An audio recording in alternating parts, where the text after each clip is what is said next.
नमस्कार। Learning YouTube channel में आप सभी का स्वागत है। मैं पूजा शाह, एनसीईआरटी भूगोल। आज हम अध्याय 2 पढ़ेंगे, ग्लोब, अक्षांश एवं देशांतर।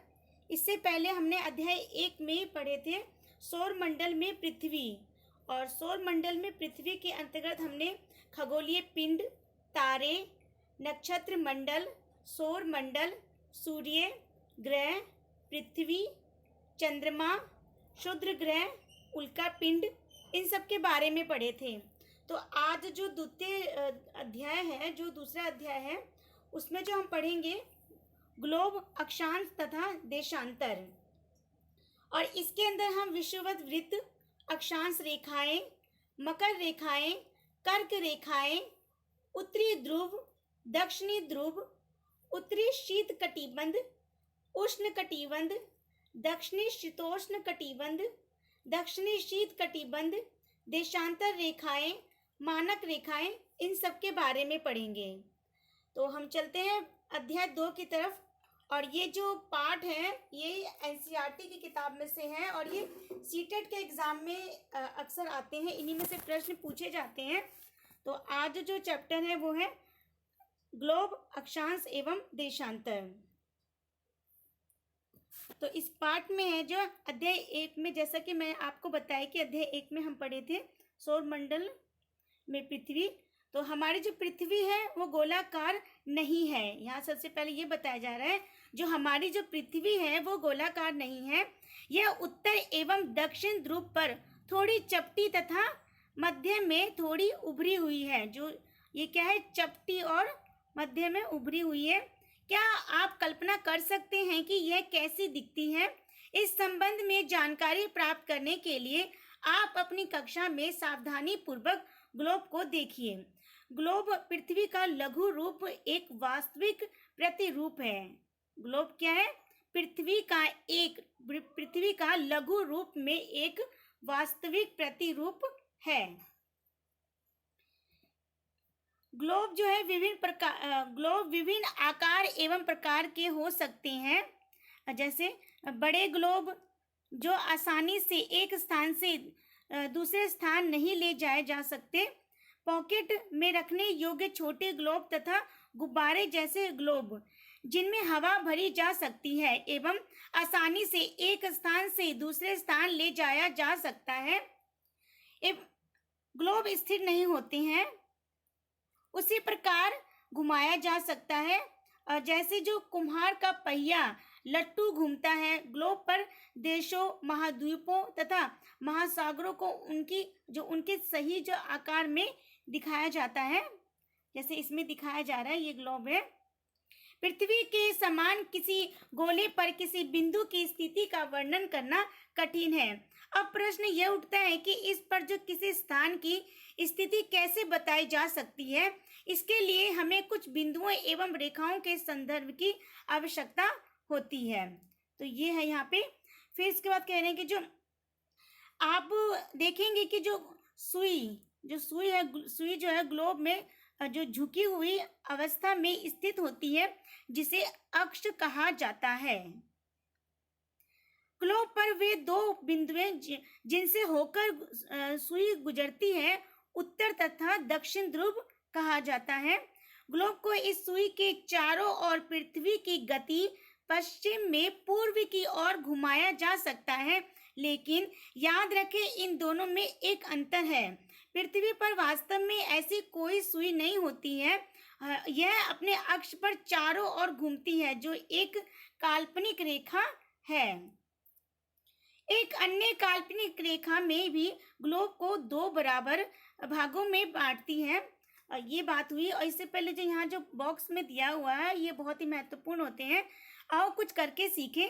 एक बड़ा सा गोलाकार आलू या गेंद लो और स्वेटर बुनने वाली जो सिलाई जो होती है, सिलाई को इसके अंदर घुसा दे।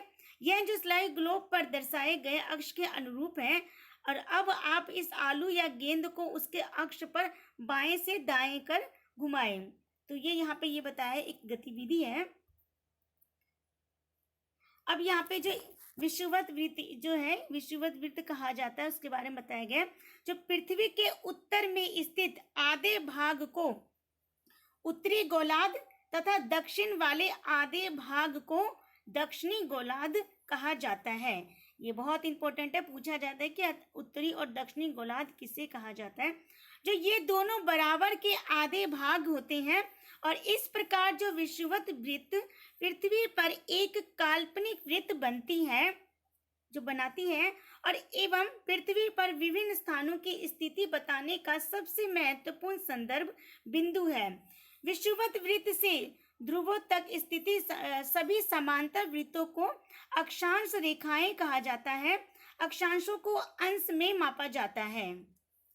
विषुवत वृत्त शून्य अंश अक्षांश को दर्शाती है और चूंकि विषुवत वृत्त से दोनों तरफ ध्रुवों के बीच की जो दूरी पृथ्वी के चारों ओर जो वृत्त के 1/4 है, अतः जो इसका जो माप है होगा 360 अंश का 1/4 यानी 90 अंश। इस प्रकार जो 90 अंश उत्तरी अक्षांश उत्तर ध्रुव को दर्शाता है। उत्तरी अक्षांश किसको दर्शाता है? उत्तर ध्रुव को दर्शाता है। और जो 90 अंश दक्षिण जो है वो अक्षांश दक्षिण ध्रुव को दर्शाता है। तो ये यहाँ पे अक्षांश और देशांतर की बात कही गई। फिर यहाँ बताया जा रहा है कि जो इस प्रकार के जो विषुवत वृत्त के उत्तर की सभी समांतर रेखाओं को उत्तरी अक्षांश कहा जाता है और जो विषुवत वृत्त के जो दक्षिण के जो स्थित में सभी जो समांतर रेखाओं को दक्षिणी अक्षांश कहा जाता है। जो दक्षिण की ओर होते दक्षिणी अक्षांश कहा जाता है और जो उत्तर के जो होते हैं जो उत्तर अक्षांश उत्तरी अक्षांश कहा जाता है। इसलिए जो प्रत्येक अक्षांश के जो मान के साथ उसकी जो दिशा यानी उत्तर या दक्षिण को भी लिखा जाता है। समांतर जो इसे उ या द इस तरह से छोटे फॉर्म में भी लिखे जाते हैं। उदाहरण के लिए महाराष्ट्र में चंद्रपुर एवं ब्राजील जो दक्षिण अमेरिका में बेलो होरिजोंटे दोनों एक ही अक्षांश 20 अंश पर स्थित है, लेकिन चंद्रपुर विषुवत वृत्त के 20 अंश उत्तर में एवं बेलो होरिजोंटे विषुवत वृत्त के 20 अंश दक्षिण में स्थित है। इसलिए हम कहते हैं कि जो चंद्रपुर 20 जो उत्तर अक्षांश पर तथा बेलो होरिजोंटे 20 डिग्री दक्षिण अक्षांश पर स्थित है, जैसे कि चित्र में बताया जा रहा है। और जैसे जैसे हम विषुवत वृत्त को से दूर जाते हैं अक्षांशों का जो आकार जो है वो घटता जाता है। जैसे जैसे हम विषुवत वृत्त की जो से दूर होते जाते हैं तो क्या होता है, जो अक्षांश का आकार भी घटता जाता है, बढ़ता नहीं है, ये घटता जाता है। फिर जो महत्वपूर्ण जो अक्षांश समांतर रेखाएं जैसे विषुवत वृत्त 0 डिग्री, उत्तरी ध्रुव 90 डिग्री उत्तर, दक्षिणी ध्रुव 90 डिग्री दक्षिण, अतिरिक्त 4 महत्वपूर्ण अक्षांश समांतर रेखाएं भी हैं। वो अब आइए आगे बताया जा रहा है। ये उत्तरी गोलार्ध कर्क रेखा 23 डिग्री उत्तर, दक्षिणी गोलार्ध मकर रेखा 23 डिग्री दक्षिण, विषुवत वृत्त 66 डिग्री उत्तर में उत्तर ध्रुव वृत्त और विषुवत वृत्त रेखा 66 डिग्री दक्षिण में दक्षिण ध्रुव। तो ये यहाँ पे जो है ये पता है, ये बहुत ही महत्वपूर्ण है। ये अब है पृथ्वी के ताप कटिबंध की बात कर रहे हैं। यहाँ पे कर्क रेखाएं एवं मकर रेखा के बीच के सभी अक्षांशों पर सूर्य वर्ष में एक बार दोपहर में सिर के ठीक ऊपर होता है। इसलिए इस जो क्षेत्र में सबसे अधिक ऊष्मा प्राप्त होती है, तो इसे उष्ण कटिबंध कहा जाता है। इसे उष्ण कटिबंध कहा जाता है। कर्क रेखा तथा मकर रेखा के बाद किसी भी अक्षांश पर दोपहर का जो सूर्य कभी भी सिर के ऊपर नहीं होता है। ध्रुव की तरफ सूर्य की किरणें तिरछी होती जाती है। तो इस प्रकार जो उत्तरी गोलार्ध में जो कर्क रेखा एवं उत्तर ध्रुव वृत्त, दक्षिणी गोलार्ध में मकर रेखा दक्षिणी ध्रुव वृत्त के बीच वाले क्षेत्र का तापमान मध्य रहता है। तो इन्हें क्या कहा जाता है? इन्हें कहा जाता है शीतोष्ण कटिबंध, ये कहा जाता है। उत्तरी गोलार्ध में उत्तर ध्रुव वृत्त और उत्तरी ध्रुव तथा दक्षिणी गोलार्ध में दक्षिणी ध्रुव। तो क्योंकि यहाँ जो सूर्य की जो क्षितिज से ज्यादा ऊपर नहीं आ पाता है, इसलिए इसे शीत कटिबंध कहा जाता है। तो यहाँ पे हमने तीन चीजों के बारे में जाने, उष्ण कटिबंध, शीतोष्ण कटिबंध और शीत कटिबंध। तो ये भी बहुत बहुत बहुत महत्वपूर्ण है, ये उष्ण कटिबंध, शीतोष्ण कटिबंध और शीत कटिबंध। फिर यहाँ पे है देशांतर की बात कही जा रही है कि देशांतर जो इसके बारे में बताया जा रहा है, जो किसी स्थान की स्थिति को बताने के लिए उस स्थान के अक्षांश के अतिरिक्त कुछ और जानकारियों की आवश्यकता भी होती है। और आप देख सकते हैं कि जो प्रशांत महासागर में स्थित टोंगा द्वीप एवं हिंद महासागर में स्थित मॉरिशस द्वीप एक ही अक्षांश 20 डिग्री दक्षिण पर स्थित है। और उनका जो सही स्थिति जानने के लिए यह पता करना होगा कि उत्तर ध्रुव को दक्षिण ध्रुव से जोड़ने वाली संदर्भ रेखा से पूर्व या पश्चिम की जो और इन स्थिति की दूरी कितनी है। इन संदर्भ रेखाओं को देशांतरीय याम्योत्तर कहा जाता है। तो ये देशांतर, जो इसके देशांतर की बात कही गई यहाँ पे। फिर यहाँ पे कहते हैं कि जो देशांतर के अंशों में मापा जाता है, प्रत्येक जो अंश को मिनट में तथा मिनट को सेकंड में विभाजित किया जाता है, ये अर्धवृत्त है तथा उनके बीच की जो दूरी ध्रुवों की तरफ बढ़ने पर घटती जाती है एवं ध्रुवों पर शून्य हो जाती है, जहाँ सभी देशांतरीय यामोत्तर आपस में मिलती है। जो अक्षांश ब्रैकेट में समांतर रेखाओं से भिन्न सभी देशांतरीय यामोत्तरों की जो लंबाई समान होती है, इसलिए इन्हें सिर्फ मुख्य संख्याओं में व्यक्त करना कठिन था। तब सभी देशों ने निश्चित किया कि ग्रीनिच, जहाँ ब्रिटिश राजकीय वेधशाला स्थित है, से गुजरने वाली याम्योत्तर से पूर्व और पश्चिम की ओर गिनती शुरू की जाए। ये जो इस याम्योत्तर को प्रमुख याम्योत्तर कहते हैं और इसका जो मान है 0 डिग्री देशांतर है तथा यहाँ से हम 180 डिग्री पूर्व या 180 डिग्री पश्चिम तक गणना करते हैं।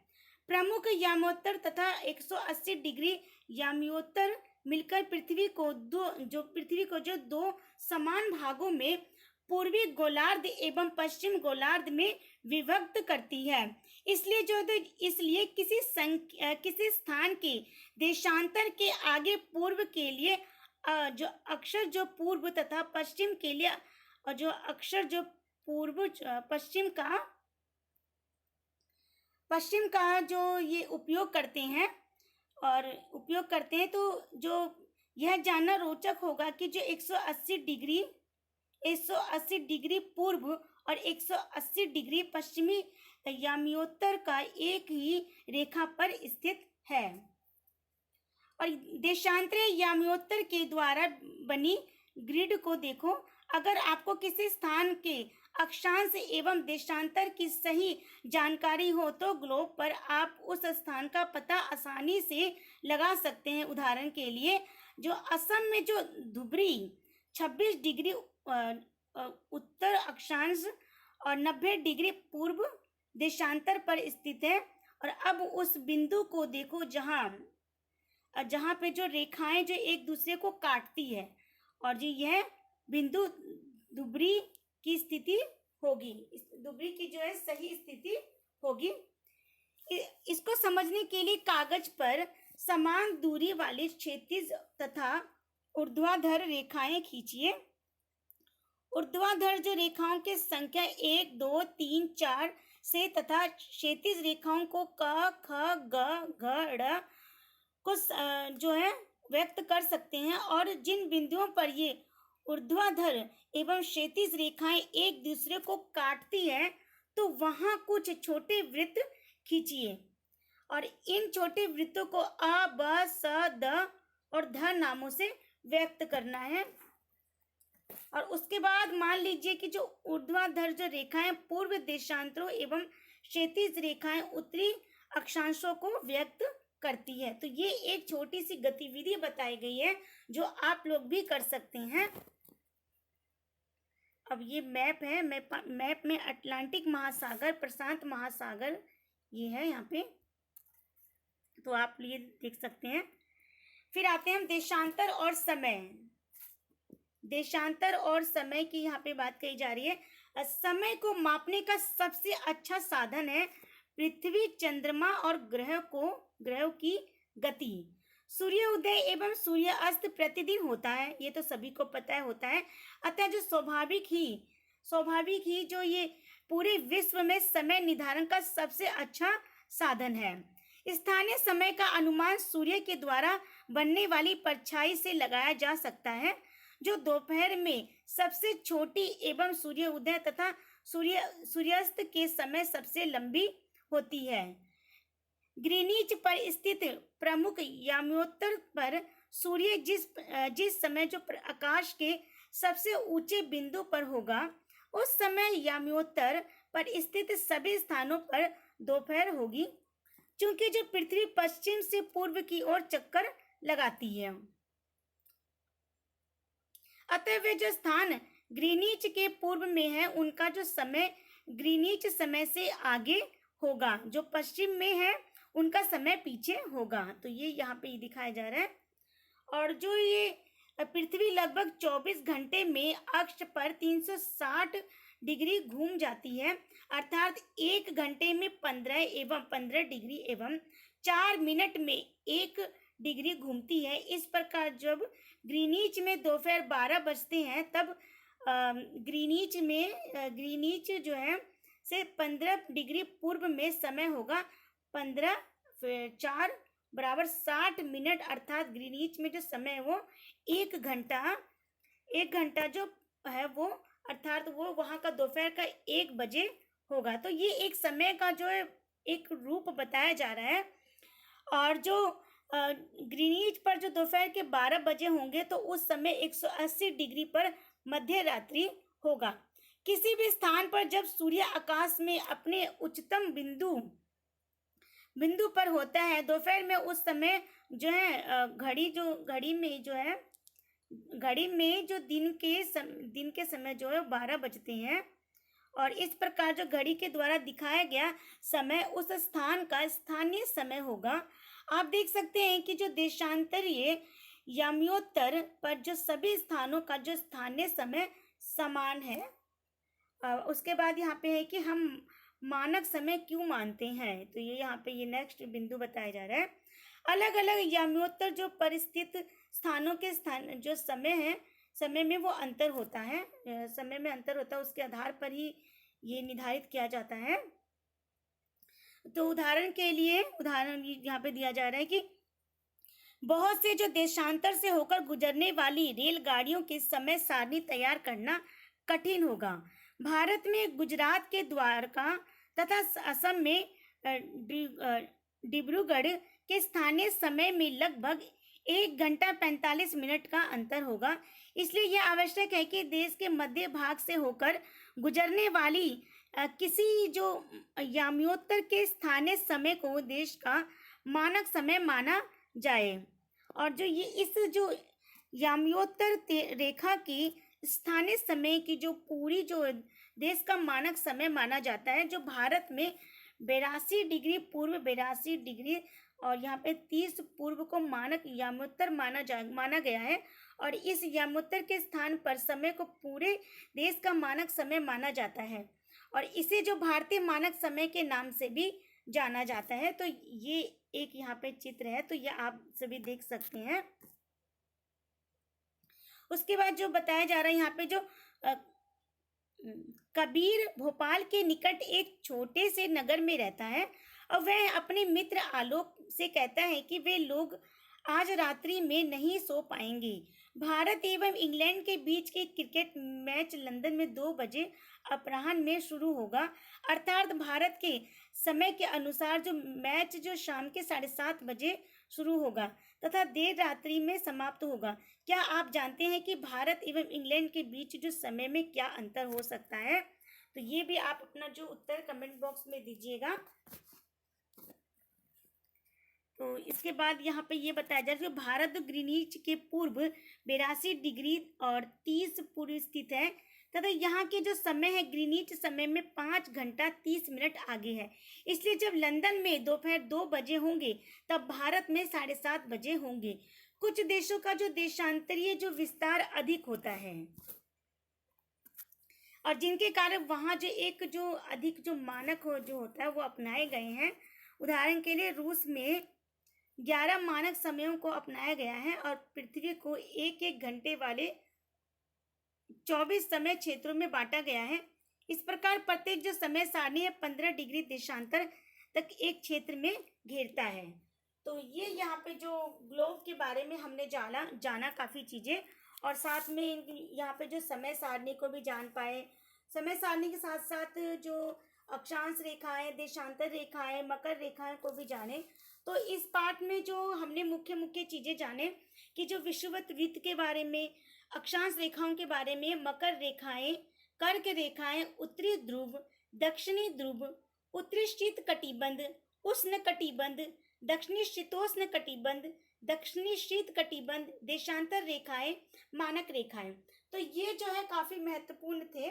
तो इस पार्ट से जो बहुत महत्वपूर्ण जो पॉइंट है मैं वो बता रही हूँ, जो आप ये नोट भी कर सकते हैं। जैसे जो ग्लोब पृथ्वी का लघु रूप में एक वास्तविक प्रतिरूप है और जो सुई जो है ग्लोब में झुकी हुई अवस्था में स्थित होता है जिसे अक्ष कहा जाता है। क्या कहा जाता है? जिसे अक्ष कहा जाता है। और ग्लोब पर वे 2 बिंदु जिनसे होकर सुई गुजरती है वो उत्तर और दक्षिण ध्रुव कहलाता है। उत्तर और दक्षिणी ध्रुव कहलाता है। तो ये महत्वपूर्ण थे यहाँ पे। फिर इसके बाद थोड़ा और महत्वपूर्ण बताना चाहूंगी, जो एक काल्पनिक रेखा भी ग्लोब को 2 बराबर भागों में जो बांटती है, जो 2 भागों में बांटती है जो यहाँ पे, तो जो बराबर भागों में बांटती है उसे क्या कहते हैं? विषुवत वृत्त कहा जाता है। भूमध्य रेखा भी कहते हैं इसे। और अक्षांश रेखा को अंश में मापते हैं।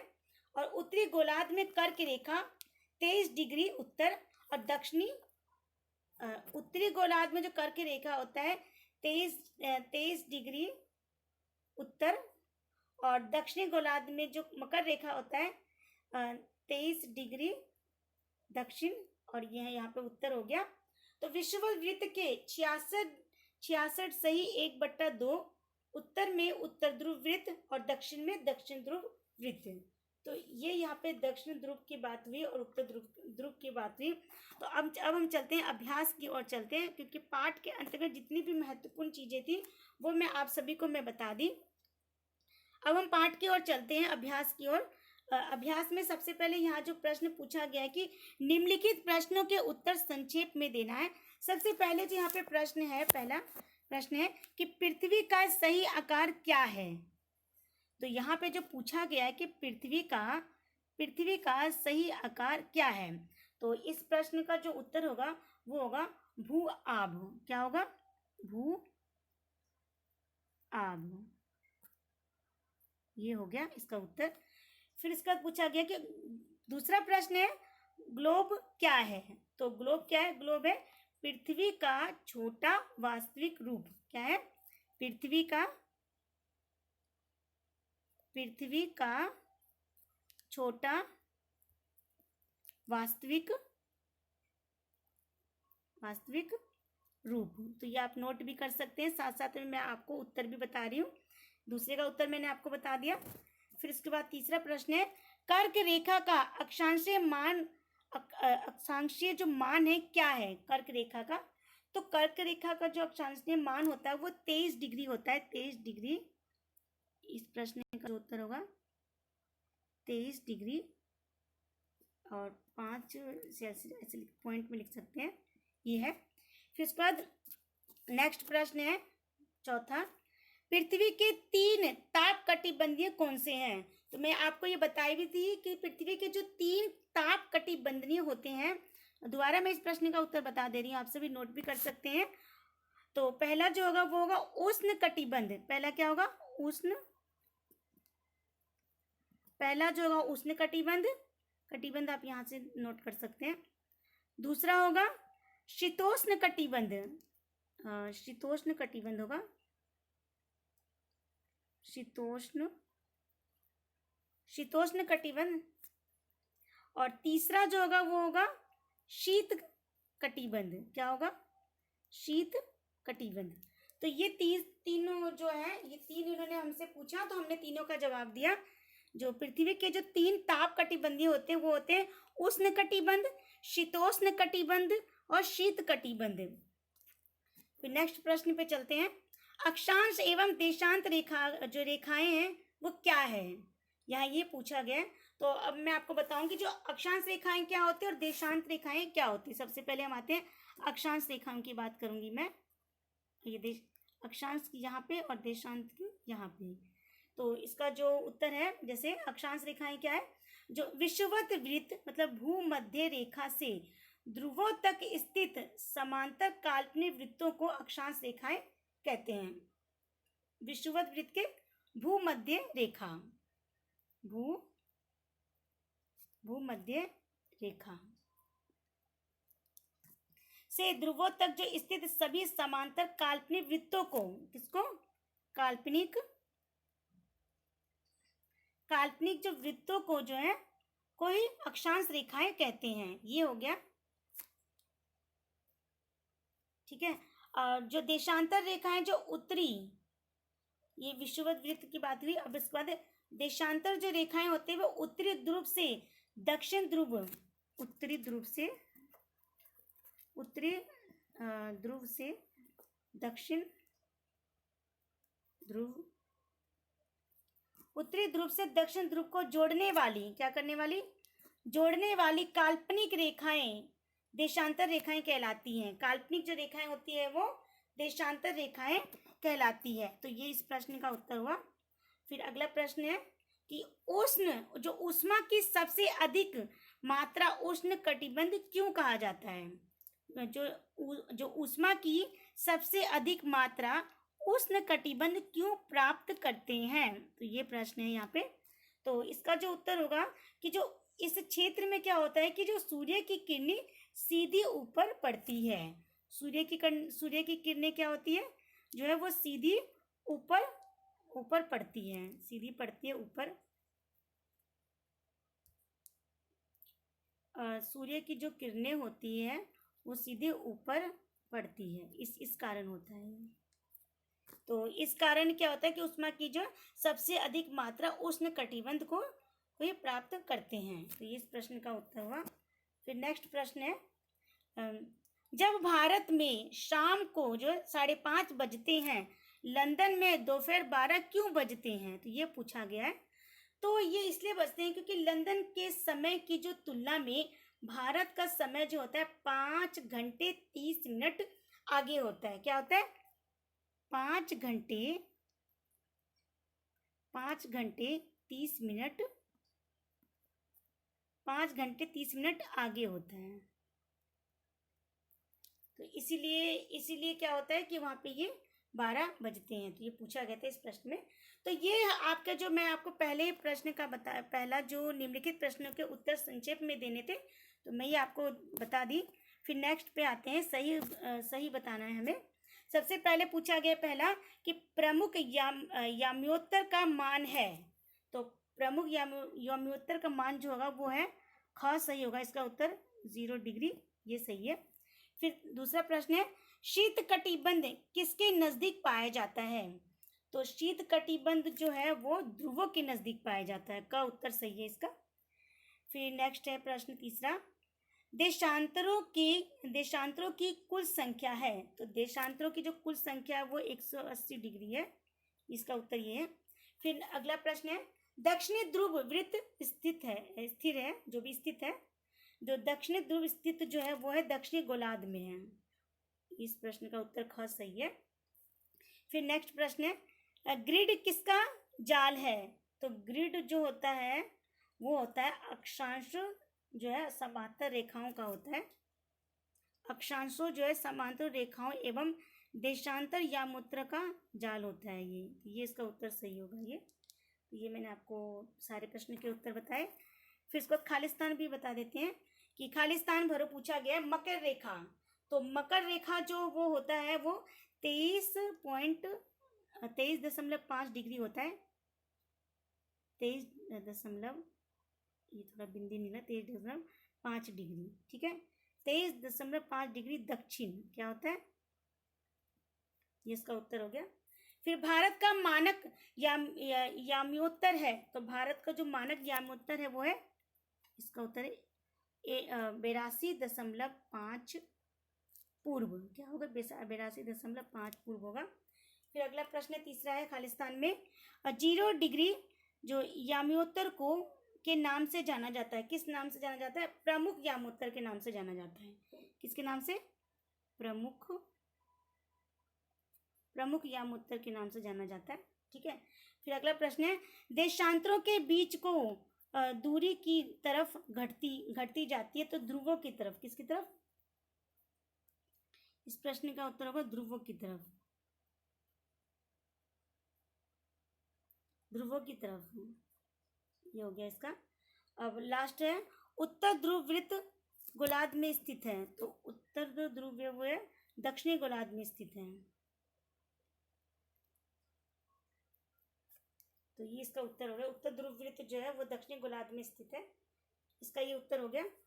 तो मैं जो पार्ट में बताई मैं ग्लोब अक्षांश एवं देशांतर, इसके मैं सभी प्रश्न उत्तर भी आपको बता दी और साथ में पार्ट की व्याख्या भी बताई।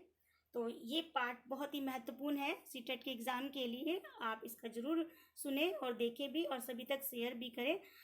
इतनी मेहनत से जो वीडियो बनाया जाता है ताकि सभी तक पहुंच सके, खासतौर पर जो दृष्टिबाधित विद्यार्थी हैं वो आसानी से इस पार्ट को पूरा अच्छे से सुन सके। तो आप मेरे लर्निंग यूट्यूब चैनल को सब्सक्राइब कीजिए, लाइक कीजिए, कमेंट कीजिए, सभी तक शेयर कीजिए ताकि ये वीडियो सभी तक पहुंच सके। तो आप सभी को बहुत बहुत धन्यवाद।